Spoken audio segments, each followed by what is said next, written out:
बैठकर जब अपना सिस्टम चेक करता तो बाकी लोगों को उस सिस्टम को नहीं देख पाते और उन्हें लगता है कि ये तो पागल है, ये हवा में ही देखकर क्या कर रहा है। वैसे अब वो वापस से हॉस्पिटल के अंदर आ गया था। यहाँ पर आकर वो देखता है कि उसे एक और रिवॉर्ड मिला है जो कि मिस्ट्री बॉक्स है। जब वो उसे खोल कर देखता है तो उसके अंदर से उसे एक चाबी मिलती है। वो देखकर शॉक था कि इस चाबी का वो क्या करे। तभी उसे पता चलता है कि ये इंस्टेंट डंजन की चाबी है। असल में वो सिटी के अंदर जो डंजन खोला है उसे अभी तक किसी ने भी एक्सप्लोर नहीं किया और शायद ये चाबी उसी की है। यहाँ पर जिन्वू को जानने को मिलता है कि इससे वो उस डंजन के अंदर जा सकता है। उसकी लोकेशन भी वहाँ पर लिखी हुई थी। जिन्वू फैसला करता है कि वो वहाँ जरूर जाएगा। वैसे उसके पहले वो अपनी मदर को मिलने के लिए जा रहा था, जो कि अभी दूसरे हॉस्पिटल में हमें जानने को मिलती है कि उन्हें इंस्टेंट स्लीप नाम की बीमारी है, जो कि पहले तो होती ही नहीं थी, मगर जब अचानक से वर्ल्ड में डंजन और पावर्स अपना आना स्टार्ट हुआ तभी से ये बीमारी अपीयर हुई है। इस वजह से 4 साल पहले वो अचानक से गिर गई और इसके बाद से वो अभी तक स्लीप यानी कि कोमा में है। ये सब होने के बाद जिन्वू ने खुद ही घर चलाना स्टार्ट कर दिया। पहले तो नॉर्मली काम करता था, लेकिन अचानक से उसे पता चला कि उसकी अवेकनिंग हो चुकी है। इसका मतलब अब वो एक हंटर बन चुका है। वो इस सब से बहुत ही ज्यादा खुश था और सोच रहा था कि वो बहुत ही लकी है, क्योंकि अगर वो हंटर बन गया तो इससे उसे ज्यादा पैसे मिल सकते हैं। उसे शायद अपने घर चलाने की कोई प्रॉब्लम ना हो। उसने हंटर एसोसिएशन ज्वाइन कर लिया। हम देखते हैं कि अब वो वापस से अपने कमरे के अंदर आकर और ज्यादा ट्रेनिंग कर रहा था। जितनी उसे सिस्टम नहीं कह रही थी वो उससे ज्यादा भी ट्रेनिंग करने लगा था। यहाँ पर वो अभी पुरानी बातें याद कर रहा था कि जब उसने डंजन ज्वाइन करने का सोचा तो वो कितना खुश था, लेकिन उसकी सिस्टर उसे कह रही थी कि ये इतना आसान नहीं होगा। और इसकी बात सही थी, क्योंकि जो डंजन के सबसे कमजोर गॉब्लिन होते हैं वो तो जिन्वू को चोट पहुंचा रहे थे। इसका मतलब जिन्वू अवेकन करने के बाद भी बहुत कमजोर था, पर इस बार उसने डिसाइड कर लिया कि अब वो कमजोर नहीं रहेगा। वो उस चाबी को देखता है और सोचता है कि उसे इंस्टेंट डंजन के अंदर जाना चाहिए। वैसे अभी वो सिटी वाले डंजन के अंदर नहीं जा रहा था, क्योंकि उसे एक लोकेशन दिख रही थी जो कि स्टेशन के पास है। वो वहाँ पहुँच जाता है और अपनी वो जैसे ही चाबी निकालता है तो अचानक से उसके सामने एक की होल्डर आ जाता है। वो उसमें चाबी लगाता है, जिसके बाद वहाँ पर सच में एक गेट ओपन हो गया था। ये इंस्टेंट डंजन का गेट है। जिन्वू अब जैसे ही उसके अंदर जाता है तो वो गेट अपने आप बंद हो जाता है। साथ ही साथ हम देखते हैं कि उस जगह से जितने भी लोग निकल रहे थे उन्हें वो कुछ नहीं दिख रहा था और वो उस डंजन यानी कि उसके गेट के आर पार जाते जा रहा था। जिन्वू समझ गया था कि वो किसी और ही डायमेंशन में पहुंच चुका है। वैसे यहाँ से निकलना नामुमकिन था, क्योंकि अब जगह तो बंद हो चुकी है, मगर तभी सिस्टम उसे बताता है कि यहाँ से निकलने के 2 तरीके हैं। एक तो वो या यहाँ के बॉस को हरा दे, या फिर दूसरा तरीका वो टेलीपोर्टेशन स्टोन को ढूंढ ले। वैसे इस बार जिन्वू बहुत ही ज्यादा कॉन्फिडेंट लग रहा था। उसे यकीन था वो किसी भी तरह से इस डंजन को क्लियर कर लेगा, क्योंकि यहाँ पर उसे कई रिवॉर्ड मिल सकते हैं जो कि उसकी स्ट्रेंथ बढ़ा देंगे। वैसे वहाँ से आगे बढ़ते वक्त उसके मन में थोड़ा सा शक था, कि मतलब डर भी था, क्योंकि पहले वो जिस डंजन में जाता था वो उसे कमजोर डंजन हुआ करते थे, जिनके बारे में पहले से पता था और उसके साथ उसकी टीम भी रहती थी। यहाँ पर वो अकेला आया है और इस डंजन की रैंक भी नहीं पता, पर फिर भी वो आगे बढ़ता जा रहा था। हम देखते हैं कि अचानक से उसके सामने 3 गॉब्लिन आ चुके थे। वो एक देख कर डर गया था, क्योंकि पिछले बार उसे एक गॉब्लिन दिखा था जिसे उसने चोट पहुँचा दी थी। वो तुरंत ही अपना नाइफ निकाल लेता है और उससे लड़ने लगता है। यहाँ पर हम देखते हैं कि वो तीनों एक साथ अटैक नहीं कर रहे थे। पहले बस एक आया था जिन्वू, लेकिन उससे लड़ नहीं पा रहा था, क्योंकि भले ही उसकी स्ट्रेंथ बढ़ गई है, लेकिन उसे नहीं पता कि इसका यूज कैसे करना है। और साथ ही साथ उसकी फाइटिंग स्किल तो अभी बिल्कुल भी इम्प्रूव नहीं है। वो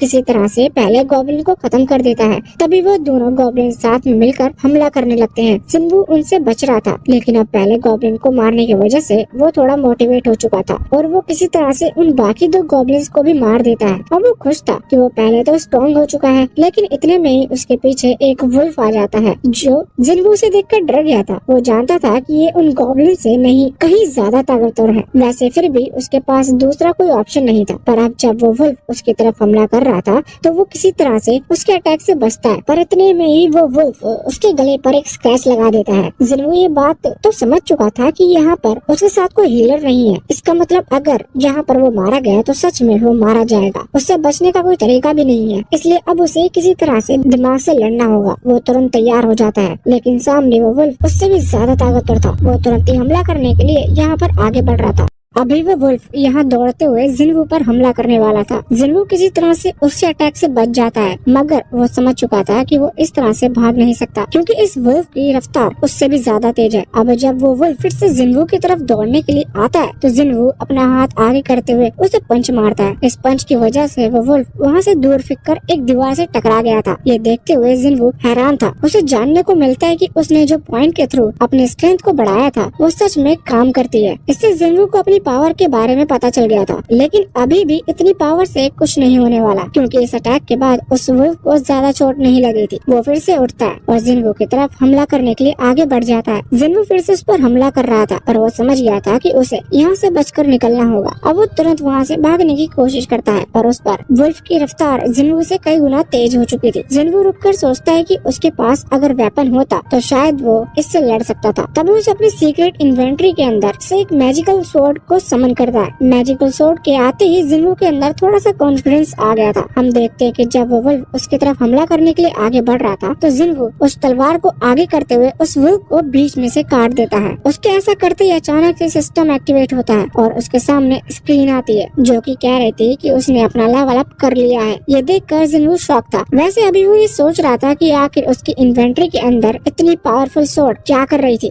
जबकि इस तरह के वेपन तो इस वर्ल्ड में बहुत ही ज्यादा महंगे हैं। पर अब वो इस चीज के बारे में चिंता नहीं करता। अब वो और कुछ सोचे इससे पहले ही वहाँ पर दो और वुल्फ आ जाते हैं। जिन्वू इस बार उनसे नहीं डर रहा था क्योंकि उसके पास अब तलवार है और वो उनसे बिना डरे लड़ सकता है। मगर अब जब वो दोनों अटैक करने के लिए आगे बढ़ते हैं तो जिन्वू देखता है कि उसकी तलवार जमीन में फंस चुकी है और निकल नहीं रही। जिन्वू किसी तरह से अपनी तलवार को खींचता है पर फिर भी वो नहीं निकाल पा रहा था। जिन्वू उससे रिक्वेस्ट करने लगता है और एक और बार उसे जोर से खींचता है। वो निकल जाती है और वो बिल्कुल लास्ट मौके पर निकली थी। जिन्वू अपनी तलवार को आगे स्विंग करते हुए पहले एक वुल्फ को हरा देता है। तभी दूसरा वुल्फ उसकी तरफ आ रहा था और जब जिन्वू उसकी तरफ अपनी तलवार चलाता है तो वो वुल्फ अपने मुंह से उस तलवार को पकड़ लेता है। जब जिन्वू सोच रहा था कि उसे ये तलवार अभी अभी मिली है और इस तरह से ये टूट सकती है क्योंकि पहले भी उसका एक वेपन टूट चुका है, इस वजह से वो तुरंत ही उस वुल्फ के लात मारते हुए वहाँ से दूर फेंक देता है और अपनी तलवार को उसकी गर्दन पर मारते हुए उसे भी खत्म कर देता है। अब तभी वहाँ पर एक और वुल्फ आ गया था, लेकिन ये जिन्वू पर हमला नहीं कर रहा था। असल में शायद ये जिन्वू की पावर को समझ चुका है, इस वजह से वो तुरंत ही डर कर वहाँ से भाग जाता है। इस बार जिन्वू भी उससे नहीं डरा था क्योंकि वो सोच रहा था कि जितनी बड़ी बड़ी मूर्ति यानी कि गॉड से उसका सामना उस सीक्रेट डंजन के अंदर हुआ था वो इन वुल्फ के सामने कई ज्यादा ताकतवर थे। वैसे अब और भी कोई वुल्फ नहीं आ रहा था, इस वजह से जिन्वू थोड़ी देर रेस्ट करने का डिसाइड करता है। यहाँ पर वो अपने सिस्टम स्क्रीन को ओपन करता है। उसने जानने को मिलता है कि उसने लेवल अप कर लिया है, जबकि अभी वो रोज जब ट्रेनिंग करता था तो इससे उसका लेवल बिल्कुल भी अपग्रेड नहीं होता था। अभी वो अपने स्टेटस को चेक कर रहा था। उसे जानने को मिलता है कि उसने जितने भी वुल्फ को हराया है उसकी वजह से उसे 5 पॉइंट मिले हैं, जो कि उसके 5 पॉइंट अलग अलग एबिलिटी में एक एक ज्वाइंट हो गए थे। जिन्वू सोच रहा था कि आखिर ये पॉइंट वर्क किस तरह से करते हैं, मतलब अगर एक पॉइंट उसके स्ट्रेंथ में बढ़ता है तो इससे उसे कितनी ताकत मिली होगी। वैसे अभी स्ट्रेंथ के अलावा वहाँ पर और भी कोई चीज लिखी हुई थी, लेकिन जिन्वू को उनमें से कुछ भी नहीं पता। वो सोच रहा था कि आखिर ये इंटेलिजेंस से क्या लेना देना है, मतलब क्या वो समझदार हो जाएगा इसके बाद। पर उसे स्ट्रेंथ का तो पता था कि अगर वो अपने स्ट्रेंथ के पॉइंट को बढ़ा ले तो वो और ज्यादा ताकतवर हो सकता है। वैसे अभी उसे याद आता है कि उसने जिन वुल्फ को खत्म किया है उनके पास उसे क्रिस्टल मिल सकते हैं क्योंकि सभी मॉन्स्टर के पास क्रिस्टल मिलते हैं। इस वजह से अब वो उन वुल्फ के पास जाता है और चेक करने लगता है।